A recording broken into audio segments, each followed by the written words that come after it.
Gustavo tem o prazer para portar de keynote speaker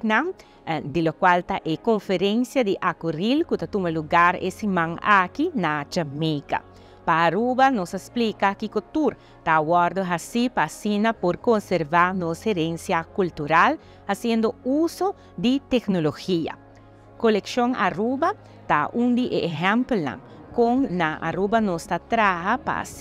por conservar nossa herência cultural, fazendo uso de tecnologia. Riba coleção.away e não por haya informação que também de Biblioteca Nacional, Arquivo Nacional, UNOCA, Monumental Funds, tudo está colaborar para por essa informação aqui acessível para todos os que têm essa investigação, como ter algo para trás para a escola, passar nossa história, mas também simplesmente para o cidadão, por ter na seu alcance informação arriba e parte cultural histórico do país Aruba. Nós desejamos o time de Aruba que está presente na conferência aqui, houve êxito para mostrar o qual que Aruba habita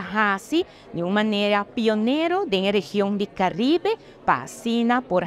conservar o qual que está informação importante aqui, não somente para nós na Aruba, não somente para a região em qual nós vivemos, mas seguro para o inteiro mundo por ter acesso na qual tem informação cultural histórico do país Aruba.